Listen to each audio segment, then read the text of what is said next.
महाशिवरात्रि व्रत विधि एवं कथा। महाशिवरात्रि व्रत विधि भगवान शिव की पूजा वंदना करने के लिए प्रत्येक माह के कृष्ण पक्ष की चतुर्दशी तिथि मासिक शिवरात्रि को व्रत रखा जाता है। लेकिन सबसे बड़ी शिवरात्रि फाल्गुन मास की कृष्ण चतुर्दशी होती है। इसे महाशिवरात्रि भी कहा जाता है। वर्ष 2026 में महाशिवरात्रि का व्रत 15 फरवरी को रखा जाएगा।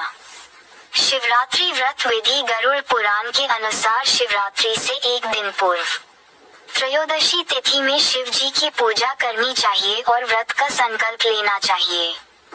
इसके उपरांत चतुर्दशी तिथि को निराहार रहना चाहिए।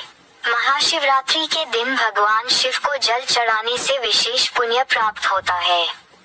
शिवरात्रि के दिन भगवान शिव की मूर्ति या शिवलिंग को पंचामृत से स्नान कराकर ओम नमो नमः शिवाय मंत्र से पूजा करनी चाहिए। इसके बाद रात्रि के चारों प्रहर में शिव जी की पूजा करनी चाहिए और अगले दिन प्रातः काल ब्राह्मणों को दान दक्षिणा देकर व्रत का पारण करना चाहिए। गरुड़ पुराण के अनुसार इस दिन भगवान शिव को बिल्व पत्र अर्पित करना चाहिए। भगवान शिव को बिल्व पत्र बेहद प्रिय है। शिव पुराण के अनुसार भगवान शिव को रुद्राक्ष, बिल्व पत्र, भांग, शिवलिंग और काशी अति प्रिय है। महाशिवरात्रि की कथा पूर्व काल में चित्रभानु नामक एक शिकारी था। जानवरों की हत्या करके वह अपने परिवार को पालता था। वह एक साहूकार का कर्जदार था, लेकिन उसका ऋण समय पर न चुका सका। क्रोधित साहूकार ने शिकारी को शिवमठ में बंदी बना लिया। संयोग से उस दिन शिवरात्रि थी। शिकारी ध्यानमग्न होकर शिव संबंधी धार्मिक बातें सुनता रहा।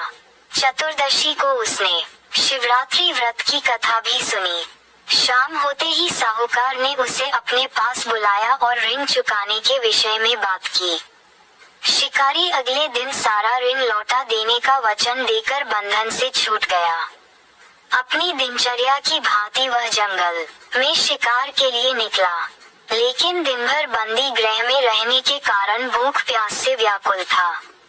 शिकार खोजता हुआ वह बहुत दूर निकल गया। जब अंधकार हो गया तो उसने विचार किया कि रात जंगल में ही बितानी पड़ेगी। वह वन एक तालाब के किनारे एक बेल के पेड़ पर चढ़कर रात बीतने का इंतजार करने लगा। बिल्व वृक्ष के नीचे शिवलिंग था जो बिल्व पत्रों से ढंका हुआ था। शिकारी को उसका पता न चला। पड़ाव बनाते समय उसने जो टहनियां तोड़ी वे संयोग से शिवलिंग पर गिरती चली गई। इस प्रकार दिन भर भूखे प्यासे शिकारी का व्रत भी हो गया और शिवलिंग पर बिल्वपत्र भी चढ़ गए।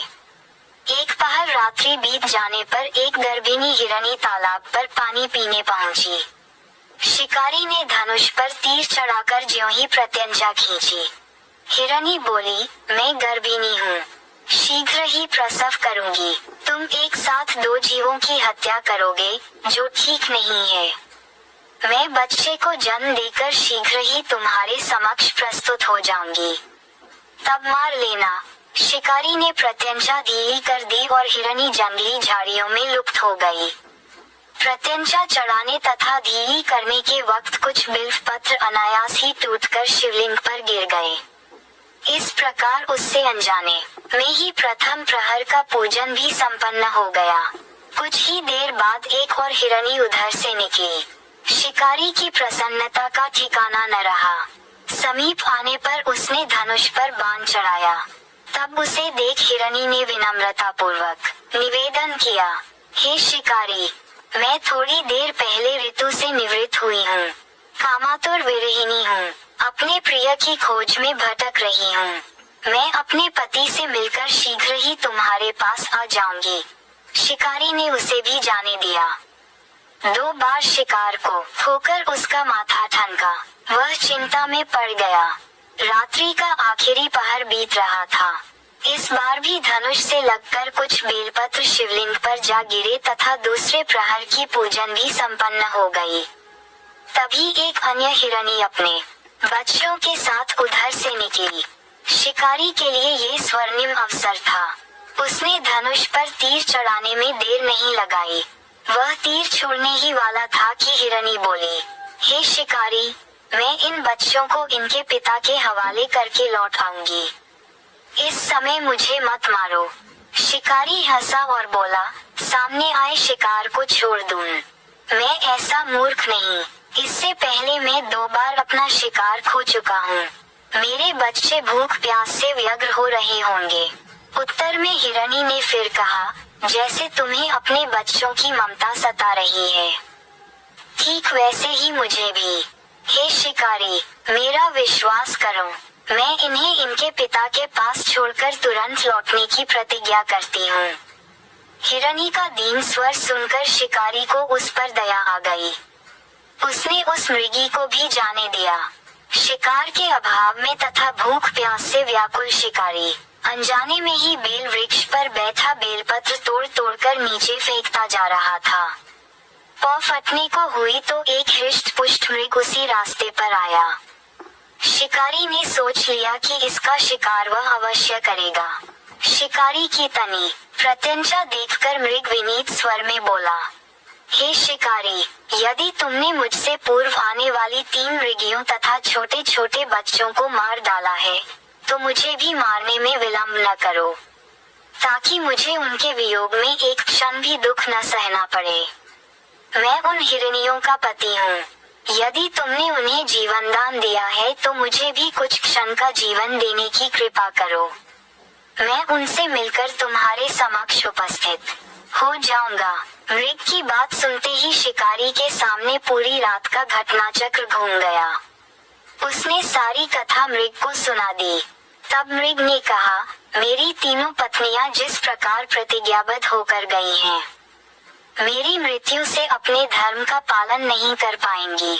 अतः जैसे तुमने उन्हें विश्वास पात्र मानकर छोड़ा है, वैसे ही मुझे भी जाने दो।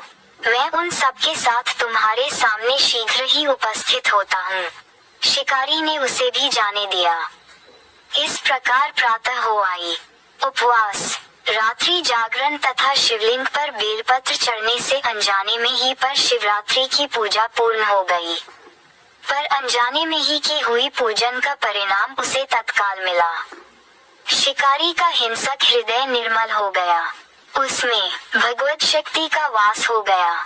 थोड़ी ही देर बाद वह मृग सपरिवार शिकारी के समक्ष उपस्थित हो गया, ताकि वह उनका शिकार कर सके।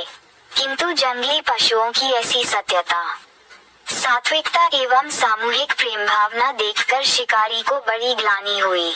उसने मृग परिवार को जीवन दान दे दिया। अनजाने में शिवरात्रि के व्रत का पालन करने पर भी शिकारी को मोक्ष की प्राप्ति हुई। जब मृत्यु काल में यमदूत उसके जीव को ले जाने आए तो शिवगणों ने उन्हें वापस भेज दिया तथा शिकारी को शिवलोक ले गए। शिव जी की कृपा से ही अपने इस जन्म में राजा चित्रभानु अपने पिछले जन्म को याद रख पाए तथा महाशिवरात्रि के महत्व को जानकर उसका अगले जन्म में भी पालन कर पाए। शिव कथा का संदेश शिकारी की कथानुसार महादेव तो अनजाने में किए गए व्रत का भी फल दे देते हैं, पर वास्तव में महादेव शिकारी की दया भाव से प्रसन्न हुए। अपने परिवार के कष्ट का ध्यान होते हुए भी शिकारी ने मृग परिवार को जाने दिया। ये करुणा ही वस्तुतः उस शिकारी को उन पंडित एवं पुजारियों से उत्कृष्ट बना देती है जो कि सिर्फ रात्रि जागरण, उपवास एवं दूध, दही एवं बेल पत्र आदि द्वारा शिव को प्रसन्न कर लेना चाहते हैं। इस कथा में सबसे महत्वपूर्ण बात यह है कि इस कथा में अनजाने में हुए पूजन पर विशेष बल दिया गया है। इसका अर्थ यह नहीं है कि शिव किसी भी प्रकार से किए गए पूजन को स्वीकार कर लेते हैं अथवा भोलेनाथ जाने या अनजाने में हुए पूजन में भेद नहीं कर सकते हैं। वास्तव में वह शिकारी शिव पूजन नहीं कर रहा था। इसका अर्थ ये भी हुआ कि वह किसी तरह के किसी फल की कामना भी नहीं कर रहा था। उसने मृग परिवार को समय एवं जीवन दान दिया जो कि शिव पूजन के समान है। शिव का अर्थ ही कल्याण होता है। उन निरीह प्राणियों का कल्याण करने के कारण ही वह शिव तत्व को जान पाया तथा उसका शिव से साक्षात्कार हुआ। परोपकार करने के लिए महाशिवरात्रि का दिवस होना भी आवश्यक नहीं है। पुराण में 4 प्रकार के शिवरात्रि पूजन का वर्णन है। मासिक शिवरात्रि, प्रथम आदि शिवरात्रि तथा महाशिवरात्रि। पुराण वर्णित अंतिम शिवरात्रि है नित्य शिवरात्रि। वस्तुतः प्रत्येक रात्रि ही शिवरात्रि है अगर हम उन परम कल्याणकारी आशुतोष भगवान में स्वयं को लीन कर दे तथा कल्याण मार्ग का अनुसरण करें। वही शिवरात्रि का सच्चा व्रत है। कृपया हमारे चैनल को लाइक करें और सब्सक्राइब करें ताकि नियमित रूप से हमारी सभी वीडियोस आप तक पहुंचती रहें। Please like, share and subscribe this channel. Thanks.